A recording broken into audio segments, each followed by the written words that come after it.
Bonjour Sophia Amarin. Bonjour Merci d'être Apolline. dans ce studio. Vous êtes grand reporter, vous êtes spécialiste du Moyen-Orient. Vous signez d'ailleurs une série de documentaires consacrés au Hezbollah. On va revenir bien sûr sur ce week-end avec la mort du chef du Hezbollah, Hassan Nasrallah. 3 jours de deuil national commencent aujourd'hui au Liban. La question que j'aimerais vous poser en premier, c'est de savoir comment les Libanais eux-mêmes réagissent. C'est-à-dire, où est-ce qu'ils en sont dans tout ça? Est-ce qu'ils sont dans le regret de cet homme? Est-ce qu'ils sont dans le soulagement? Est-ce qu'ils sont dans l'inquiétude? Alors, ils sont très divisés, même dans le deuil et même dans la guerre. Les Libanais, de manière générale, sont évidemment très inquiets pour le pays, sont évidemment attristés, profondément attristés par les lourdes pertes humaines, notamment de civils. Par contre, ils sont divisés quant à la personnalité de Nasrallah et quant au Hezbollah de manière générale, qui est accusé par une bonne partie de la population d'avoir pris en otage le pays, et ce n'est pas nouveau. Hassan Nasrallah est au pouvoir, à la tête du Hezbollah depuis 32 ans.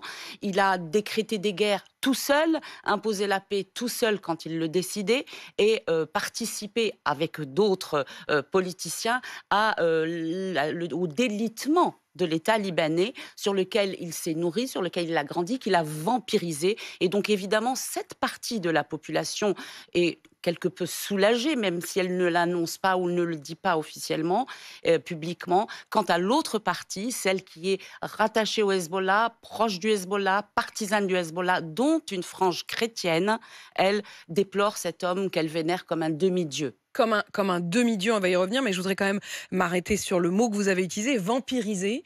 L'un des éditos de L'Orient le Jour, la semaine dernière, disait le Hezbollah a vampirisé de l'intérieur le Liban. Israël souhaite l'annihiler de l'extérieur. Au fond, est-ce que le Liban se retrouve donc tiraillé?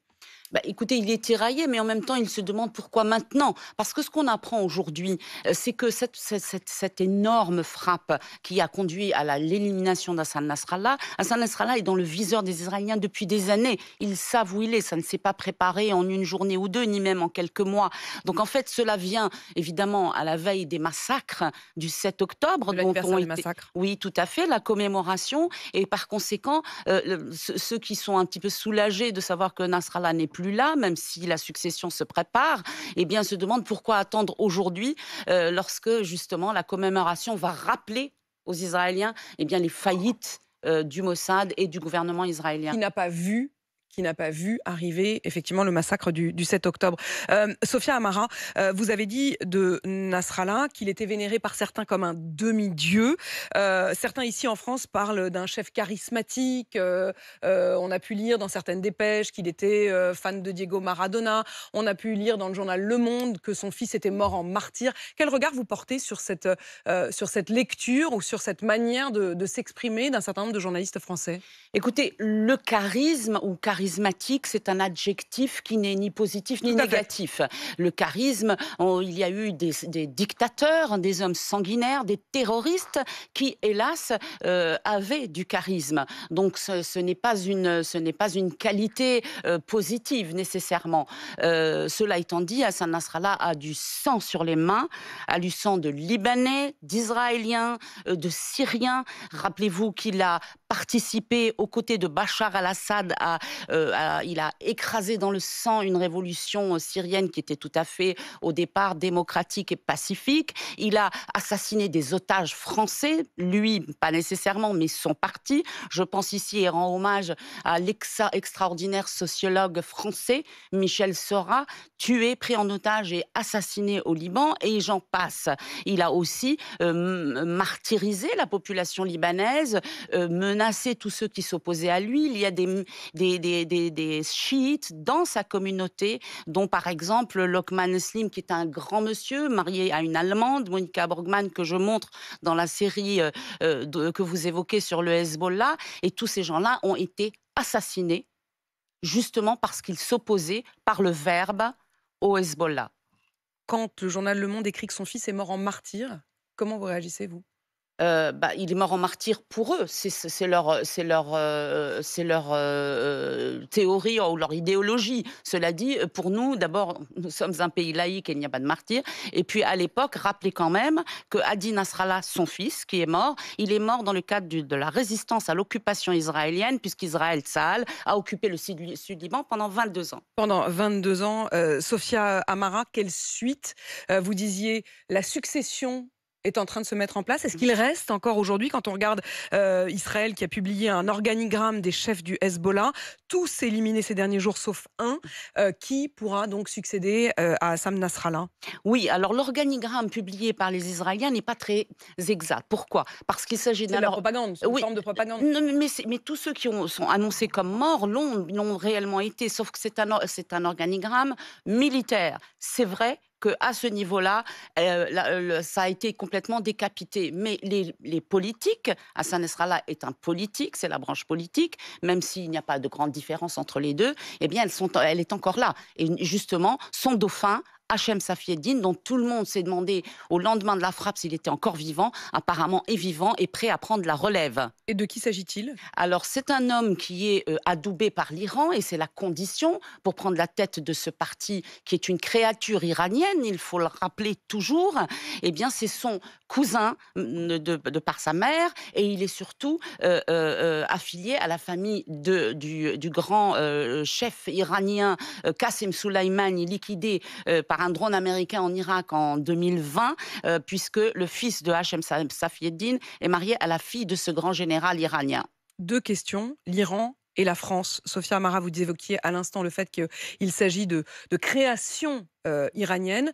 Que va faire l'Iran et quel rôle l'Iran joue? L'Iran se sert des populations du Proche-Orient comme d'un bouclier. L'Iran ne veut pas entrer en guerre avec Israël. L'Iran veut se servir de ses proxys, de ses relais, d'abord pour que le conflit proche-oriental n'arrive pas jusqu'à son territoire. Et donc, pour l'Iran, la population libanaise, prise en otage depuis si longtemps, eh bien, lui servent de chair à canon. Le Liban a toujours été la caisse de résonance des conflits du Proche-Orient, le terrain de toutes les guerres, la guerre des autres. Et justement, l'Iran espère que le Hezbollah se remettra sur pied afin de continuer à être son bras armé dans la région pour éloigner le conflit de son territoire. Voilà le rôle de l'Iran. Le rôle de la France, on a le ministre des Affaires étrangères qui s'est rendu hier soir, qui est arrivé hier soir au Liban, avec une aide pour l'instant qui est une aide humanitaire. Est-ce qu'il peut y avoir une aide diplomatique ou est-ce que la France est désormais complètement hors jeu? Elle est inaudible.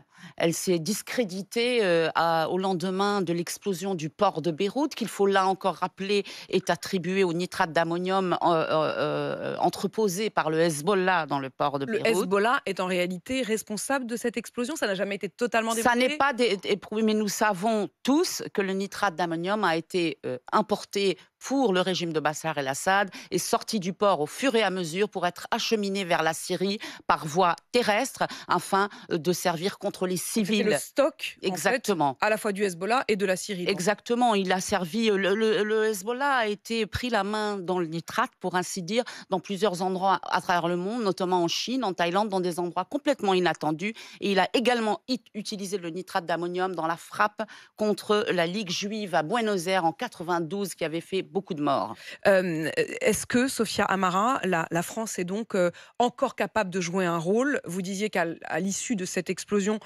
on se souvient qu'Emmanuel Macron s'était rendu sur place, mais au fond, c'était beaucoup de blabla et assez peu de résultats. Oui, tout à fait. D'abord, c'était méconnaître cette région parce qu'au Liban, on ne peut rien promettre et il a trop promis et rien pu obtenir parce que la France n'a hélas plus le poids qu'elle avait auparavant dans cette région. Enfin et surtout parce que la France a essayé d'imposer aux Libanais un candidat à la présidentielle. Le pays est sans chef de l'État, il faut le rappeler. Donc c'est un pays à la dérive, en crise et en plus avec une vacance présidentielle.